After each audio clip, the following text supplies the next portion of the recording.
Nta mahoro turashima Imana. Ego murakoze cyane. Intego yacu nta yindi twaje guherekeza umuvandimwe Nkunda Films. Ego yerekeje mu gihugu cya Amerika. Ego Nkunda Films ninde wo musangiza abantu basi bukeya kugira ngo yari umwana ukiri muto, umusore akunda Imana agakunda n'ibikorwa. Kenshi abantu benshi bari bamuzi nk'umuntu ukora amafishe y'amakanisa atandukanye haba mu Burundi ndetse no hanze y'u Burundi. Turikubona abantu benshi bahuruye ku bwinshi, turabona amamodoka ariko turabona abantu benshi, turiko tumenya nimba ari Nkunda wenyine wo bugiye cyangwa se nimba hariho n'abandi. Ariko se Nkunda nakeka naje kumaze kubona nk'amafishe makeya yo barakoreye amakanisa atandukanye, niyo mpamvu abashumba baje kumwerekeza. Ndakeka ko ariyo mpamvu nubwo hari n'abandi, niyo mpamvu turi hano. Ego iki kintu uri kubona ugiye kubura muri ino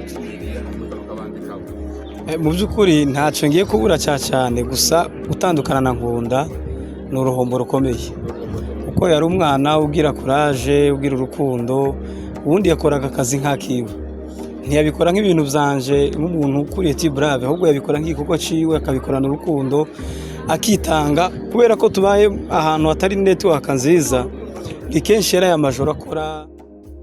None se ko igitaramo gisa n'ikimukiye Amerika ni kako navyita, abari abataramyi bariyo bamwizeze bamutege iki yo bafasha iki cyane abari Amerika, kubera ko tugize umugisha Nkunda akajayo. Uko biri kose ntituramenya ibyo azoshika gahura navyo, ariko uko biri kose uko twaye tubona imbere, hari igihe T-Brave igiye kuzoza ibasangiza amateraniro ari muri Amerika, kuko twamaze kugira umuntu wacu. Apare y'amayina arashobora gufata ama mariage amaki biki byose. Ego mariage ashobora kwifata, ubundi kandi afite yaramaze kwiga ibintu bijanye na photography, gukora amafoto studio no kuyoza, ibyo yaramaze kubikora. Uko biri kose namara kugera muri Amerika bazagenda babona ibikorwa byinshi. Murakoze cyane, Imana akomeze ibagirire neza. Reka tuze kureba abandi turi buze kuganiriza. Murakoze cyane kuturabona abacuranzi hano, kuturabona abaririmbyi batandukanye. Reka tuze kureba umucuranzi twari tumurangije iruhande, abibona gute cyangwa nimba hari ibindi byo babyamuzanya, ahubwo mbonye yanditse yambaye na logo ya Eglise. Umugire bite papa Samuel? Ndasa papa meze neza cyane. Brave na Maisha TV hano turi ni kuri Metro ndakaje babibona ko abantu bose bahuye baje gusezera umuvandimwe Nkunda umusite mwabanye. Nkunda ni inshuti yanje cyane. Vuga cyane kubera ko abantu bakeneye kumva ijwi. Nkunda ni inshuti yanje cyane.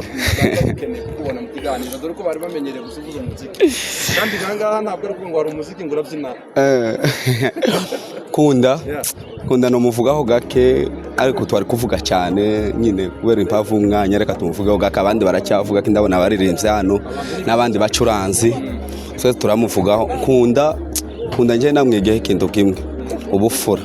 Nkunda n'imfura kweri, n'umwana wacaga bugufi cyane, aracyari umwana nyine turangana imyaka. Ariko yaragaje kukureba n'ukuntu muzi. Naje mfite 20 Nkunda n'ukuri. Hanyuma ndagushimiye cyane kuba ubashe kutwitaba. Twabazaga tubona amafoto yawe ku mafisha atandukanye, ajya amafoto wayamutumira akayakora nk'uko ushaka cange akazayakora ukabona yaguhengetse. Ariko yakora ko shaka kabisa, kandi kabimushimira cyane. Mushimira ko ifoto zawe zamamaye kubera we. No mugabo. Imana imuhumugisha nawe. Imana imuhumugisha kabisa yari. None se akuramukize bande ko turiko tubona sa n'uwerekeje kira gihugu, akuramukize bande. Ni bande umubwira kaza kuramukiza bariri. Abariri yazo baramusa abanzi.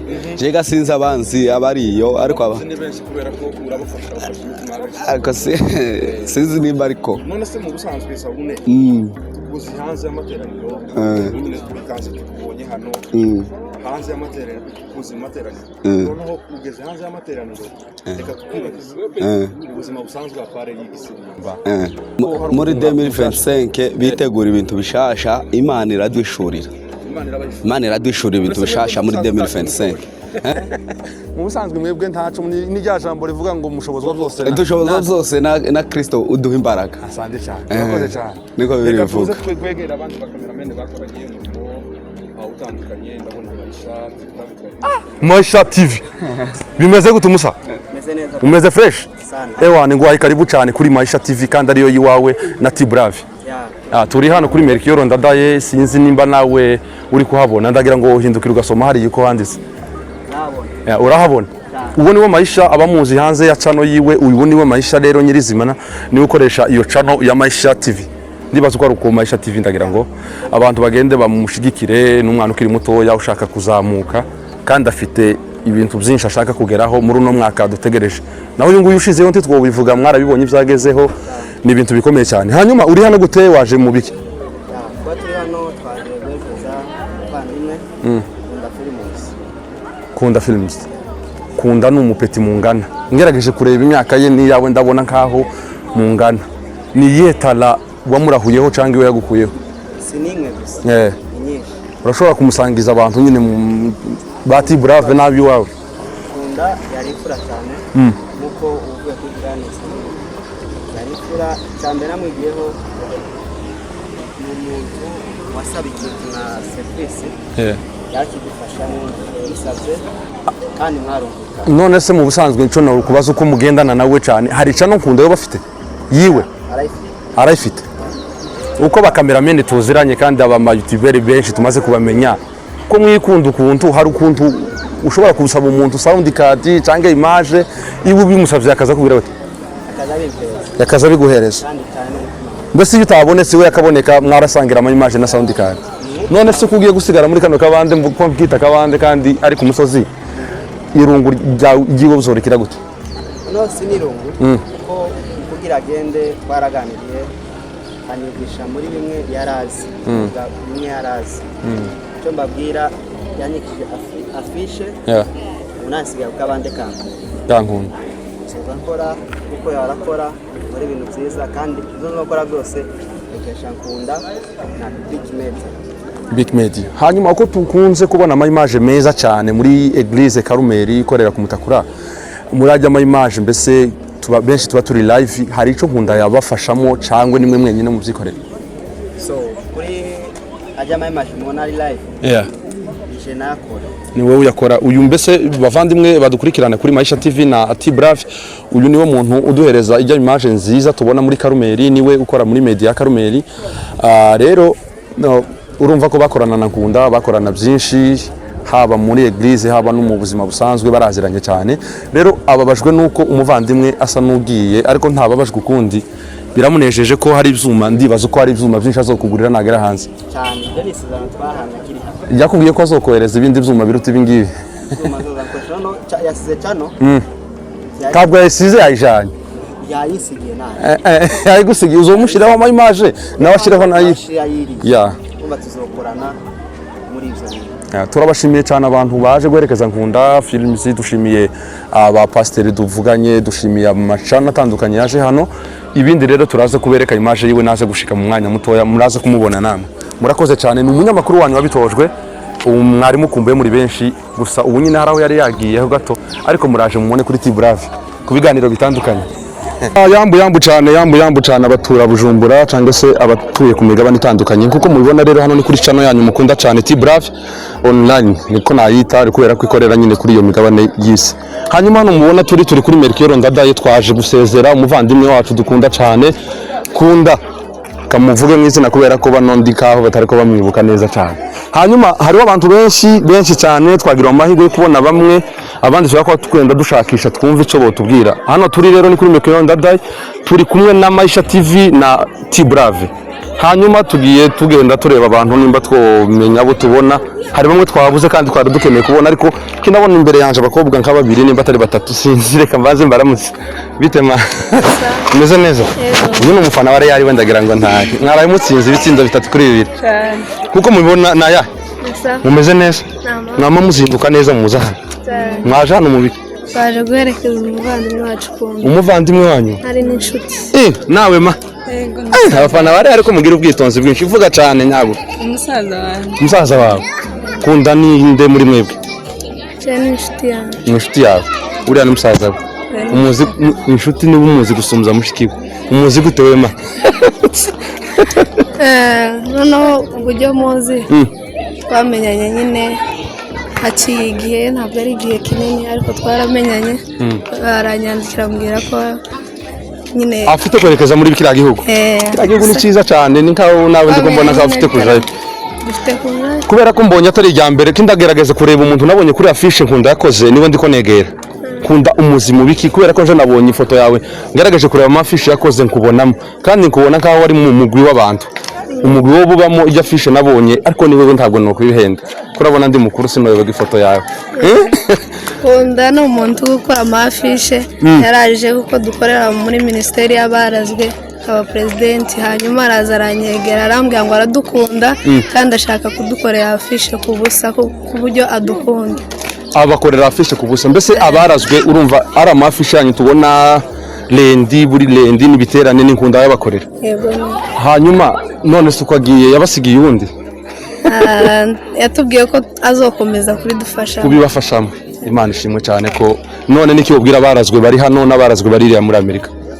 uwo batangariza iki we wibereye kuri tele ni umuvandimwe twaje gusezera nkunda kandi ni umuntu mwiza yatweretse ubuntu ni umuntu mwiza cyane kandi ni inshuti y'abarazwe turamukunda cyane n'abaririya bazomwegere bamube hafi yahise aza muri twebwe ibikorwa akabikora kandi tutaranamwakira neza ariko twereka ko turi kumwe rero abaririya asanze bagende bamube hafi natwe tuzokomeza tumuzirikana kandi turabizi ko turi kumwe turanamukunda kandi tuzamukumbura nababwiye ngo abakunzi ba T-Brave n'abakunzi ba Maisha turagenda twegera abantu bivanye n'imigwi babamo itandukanye kubera ko haje abantu benshi bose nzi ko bakoresha ngo bikunde uyu ni umuntu uhagarariye abarazwe hano kuri airport niko navyita kubera ko abarazwe bari hose ku isi hose kandi turabizi kandi turabakurikirana natwe turabakunda hanyuma abarazwe bari Amerika urumva ko nta yindi afishe nta wundi uzobakorera afishe usibye uwo muhungu waje none se ko mubarazwe nta muntu yababwiye ngo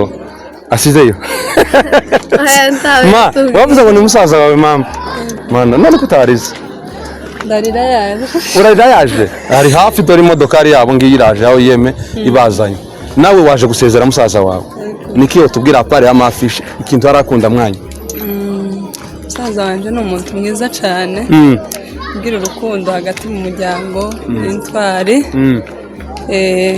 navuga ko agira urukundo mwarwanye ma abandi bantu bose tugeze mu Rwanda pe kuva mubanye twagwanye tiyana kunyoye n'ikinyunguti wagize neza cyane kuza guherekeza umuvandimwe wawe kandi turakubwira ko ntabwo agusize hari yagiye ejo muzavugana nawe kandi urumva n'abarazwe ico nababwira ko amafishe nta handi muzomuyakoreshereza niwe ijya mashine yayitwaye niyo atatawe azasanga yayindi hariya nyine kubarazwe ndagira ngo bayimuguriye mugize neza cyane Imana ikomeze barinde reka dukomeze tugende turebe nimba tubona abayumbe hari amafishe tumaze kubona menshi cyane hano nkunda maze gukora titumenye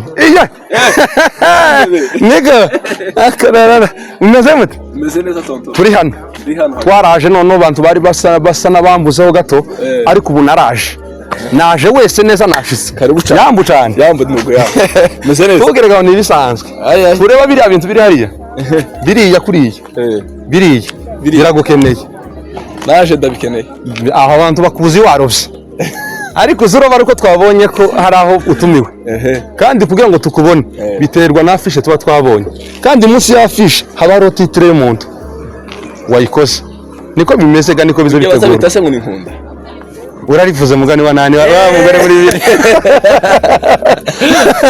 umeze neza se meze neza hano ni kuri T-Brave na Maisha TV urabazi na abantu mubana hano muri kano gacimbiri mugani w'abarundi rero twaje hano guherekeza umuvandimwe wacu twakorana mu buryo butandukanye bwa media twakorana hano muri kano kabande mu bijanye na media none twakubonye twifuza nawe ko hari ico usangiza kuri ku bakunzi ba T-Brave n'abakunzi ba Maisha kubwa muvandimwe kubera ko abantu benshi bakuzi ku macano yabo ariko bari batarakubona uko ikiganiro kandi kugira ngo bibwire birabadutwara umwanya ariko kandi bakuzi barovye noneho gabambaye n'agapira tacuye noneho bunye ntagiserimba hano barashiramo ariko ndabizi ko bogishiramo bya bintu bizogenda neza hanyuma nko kubibona dugwaye kaze n'akaribu kuri chano yacu chano zanyu mukunda mukurikirana muri benshi abatuye hanze y'u Burundi baradukurikirana cyane kandi turabashimiye cyane abatuye hanze y'u Burundi n'abatuye ndetse mu Burundi badukurikirana badahwema gukurikirana T-Brave na Maisha ndetse n'iwacu online rimwe na rimwe kubera ko niyo atabonetse yagiye mu bundi bukorwa ariko nawe turi kumwe nawe na Zarabagirana na ziriya zindi zose bamaze kukubonaho. None rero uri hano mu make? Jewe ndi hano kubwo gusezera umuvandimwe nkunda. Numva ni umuvandimwe twabanye neza. Ni umugabo wa Yesu. Uko ndiko mbona ko nzamona nkakiri mutoya mu z'umubiri ariko mu mwuka mu muzika buriya ntukagere ngo umugabo nuko abayubatse bimwe batubwira ngo warubatse ngo afite urugo. Umugabo ni mu mutwe nuja mu by'urugo rero ibitekerezo yaza kugorana kubera ko abakozi b'umugabo ibikorwa akora. Buriya hari igikorwa ukora bakabonga uyu muntu ni umuntu w'umugabo ugikoze nk'umugabo. Kandi nkunda yari imfura twakundaga. Yakoraga afishe ziza ndetse agakoreraga n'abantu bo hanze iyo yari maje twatakaje ikintu gikomeye. Mu busanzwe urumva hari abantu bakora amafishe ugasanga ugutwi kwawe kumwe kwasigaye bana gusigara n'ijisho ndibona. Hari ukuntu uzureba afishe ukibura agapariti kamwe kawe ariko bakureba bakabona uragafite. Mu busanzwe amafoto mwamuhaye yabakoreye nk'abayumbe b'Ibujumbura cyangwa se amakanisa mubamo muri Kanani kenshi niko nabyita. Hari ifoto watanze ubona yayigize uko ariko nkunda niwe muntu wa mbere uyoboye gukora afishe nziza muri East Africa. Muri East Africa afite amanota. Ni ukuvuga ko ifoto umuhaye ayikora uko imeze. Imyandiko apana imyandiko se ibisa nk'ivuye mu ijuru. Apana birasoma na critique mweko bavuga hari ukuntu uzureba umuntu agakora afishe akama yandika imyandiko ya bleu, pasteur akamugira bleu, imyandiko yiwe ya bleu, ubundi ya jaune, ubundi rouge. Ariko twebwe ikintu nyine nashaka kukubaza afishe ziwe n'ukuntu nyine ufite nyine aribonye mu mafishe kubera ko umaze gutarama kenshi uri umutaramye papa. Abantu barakuzi kandi ntabwo ari ngo bakuzi hano barakuzi kandi umaze gufasha imitima y'abenshi. Amazina yawe bayandika nkuko bikwiye azayandika neza agira écriture ahubwo sinza umuntu amwigishije calligraphy ni umunyabwenge. Urumva bira bintu byose nawe afite uwo bikesha kandi twarangoreranye nawe arambwira ngo bira byinshi nabikuye ku mutipe ukorera T-Brave.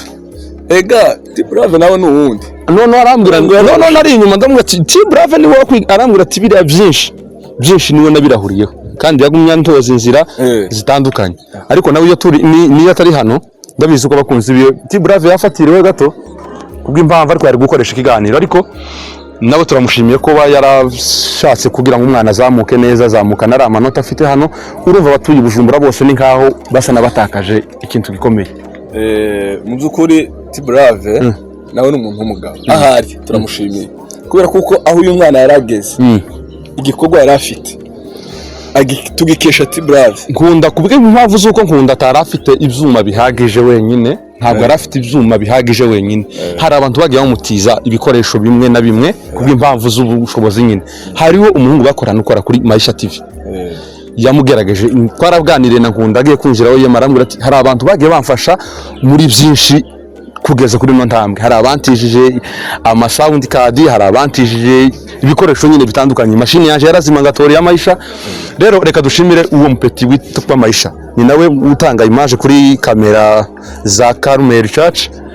Ijya image urumva yabikorana na Nkunda. Hanyuma wewe nk'abayumbe iki cyo twabasaba Nkunda ni yagiye hari azokomeza akazi muzokomeze mumuhereze kiraka ndabizi ko atabakorera ku mafaranga kandi nana yabasaba afite abavandimwe biwe hano afite abantu bamugiriye neza babwiye ati mumpere yo ngo transport aze agere muri vira akoresha ikintu muzo yamuhereze nkuko asiza abavandimwe be kabisa. Icyo cyo tuzogikora reka dukomeze tugende ariko vuba tuzokorana ikiganiro kuri nani cyane dufite amakuru yanyu kandi meza ngo mufite veyi icyo tukora bikivuga hejuru none uko mwatubwiye ngo mufite veyi kandi izoba ari umuriro uzova mw'ijuru kandi umuriro uzova mw'ijuru nabonye bandika ngo tuzozane ngo za suppress ngo n'ama training ubuntu buturekuye nyine training twego tuzi yariyo twe tuza twambaye kurya nyine muba mumeze kujya abazi training bavuga ni umwuka izoze wiyoroheje tuzohaba amacano yacu azoba hari. Rero mugize neza cyane abantu badukurikirana kuri Maisha TV na T-Brave kubera ko twakomeje tuganira na benshi turakomeje nitubona abandi turi buze kubasangiza ibikorwa bya Nkunda ariko vraiment abantu batuye USA ba Joyful bande bari aho ngaho babanye na Nkunda hano mu Burundi araje asubire kandi abakorere abashaka ama mariage azubakorera amafoto mwifuza ari ku rwego nyine rwaho apana hano kubera ko rwa hano yarusize azabakorera amafoto mwifuza kandi nimuzomubona ama image ya hano ntimukagera none ni kopie afite abantu yasize hano bazobamuhereza ama image nabo bakabahereza ayandi ma image. Hanyuma turabashimira abantu mwese mukurikirana channel ya Maisha TV na T-Brave, mukore subscribe, share na comment kugira ngo muzokomeze mubone ibiganiro byabo. Kandi icyo tunabijeje nanashika yose hari abantu bazomutega bakamukoresha ikiganiro baza kumutega muzabibona byose kuri aya machannel tubabwiye. Big up sana.